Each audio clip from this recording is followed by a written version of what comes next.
In a console generation that's been dominated by exclusives, acquisitions, and subscription services, Square Enix has been somewhat of an anomaly. It's capable of such beautiful dreams, like Final Fantasy VII Remake, and such horrible nightmares, like Marvel's Avengers.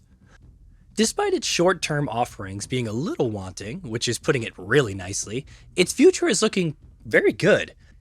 Final Fantasy XVI looks amazing. Then there's Forspoken, Luminous Productions' next big title that takes place in the world of Athia. Lest you think this is another magical fantasy about crystals, the focus is on Frey, who steps into a mysterious portal and finds herself in less than inviting circumstances. Athia was prosperous once upon a time and led by matriarchs known as the Tantas. However, a blight called the Break arrived, and on top of completely warping the landscape, it turned people into monsters. The world was split up into different realms, and the Tantas went mad, ruling with an iron fist. It's almost like the setup of a Dark Souls title, but in the middle of the world collapsing instead of the aftermath. With the help of a sentient bracelet called Cuff, Frey journeys across the land to do something and maybe find a way home. Why is she so skilled at magic? Why isn't she affected by the Break like everyone else? What happened to the Tantas? These are but a few questions that must be answered.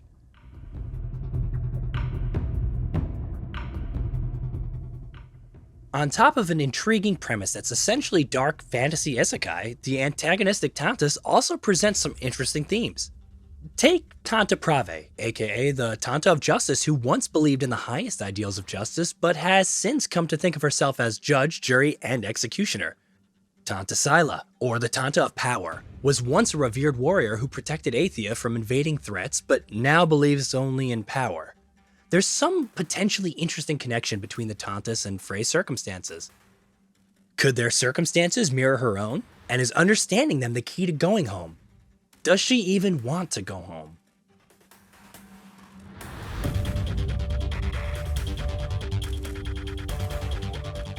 Handling such heavy material can be tough, but the writing team on Forspoken already looks fairly capable.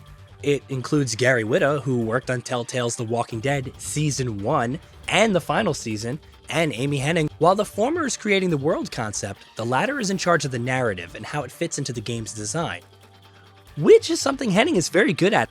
The other thing that makes Forspoken so interesting is that it's set in a big, open world. Along with magic, Frey is also capable of high-speed movement and mobility, whether it's scaling walls or jumping across huge expanses. These aspects play a big role in combat, and despite Final Fantasy XV having its share of mixed reactions from fans, Luminous Production has shown itself capable of creating a compelling open world. Some hands-off previews have called out the environments in Forspoken as empty, but it could end up being akin to titles like The Legend of Zelda Breath of the Wild, where exploration and discovery are key. As such, there's a lot we don't know about the game's various environments, including the environments which have been corrupted by the Break and the darkness that seemingly resides within it.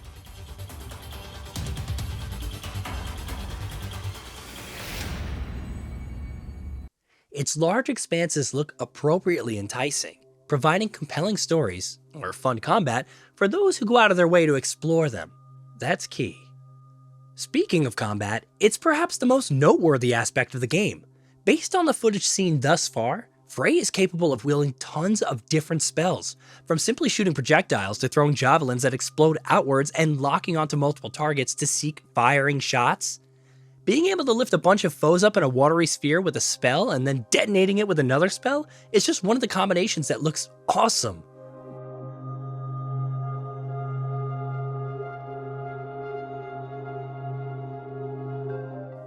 Combined with the mobility, there is a lot of potential for combat. Thus far, Forspoken seems to have a lot going for it, from a unique premise and art design to some strong combat. Many things are still up in the air regarding world design, especially with the open world activities. But moving through these invincible vistas looks to be fun.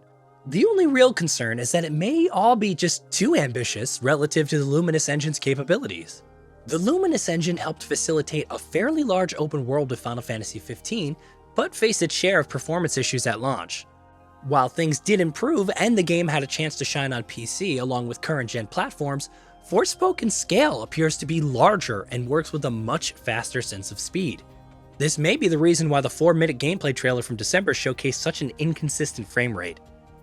Of course, that could be for any number of other reasons. Perhaps the 4K and 30 frames per second mode isn't properly optimized while the 1440p 60 frames per second mode runs great. Maybe it was an older build that was simply used for demonstrative purposes while the current build is more stable. Regardless, the performance wasn't the best, and the fact that we haven't had any more new gameplay, not to mention the 4-minute trailer being made private, doesn't inspire much confidence.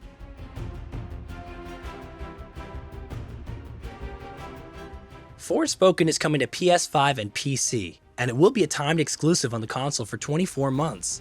One could chalk this up to the strong relationship between Sony and Square Enix, but there's definitely a unique charm to the game. It looks epic, but not by the typical standards of blockbusters. The story is more personal and seemingly focused on a singular character, banter with Cuff aside, unlike Final Fantasy VII Remake, but still embodies an adventurous vibe. Despite the lack of information, Forspoken comes across a big deal. It may not stand toe-to-toe with something like Horizon Forbidden West or even Final Fantasy XVI, but it looks like it's carving out its own identity and trying to tell its own story for a unique experience. With so many games releasing this year, that's all you can really ask for. And given how Square Enix is pricing it, it's their duty to ensure it delivers on that promise. If a delay is required to make that happen, then so be it.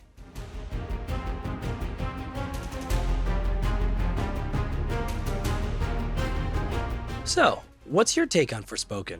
Is it another drop in the pan? Or is it going to be something so unique that it defines the RPG genre? Let us know in the comments below. And while you're here, drop a like and check out some of GamingBolt's other videos.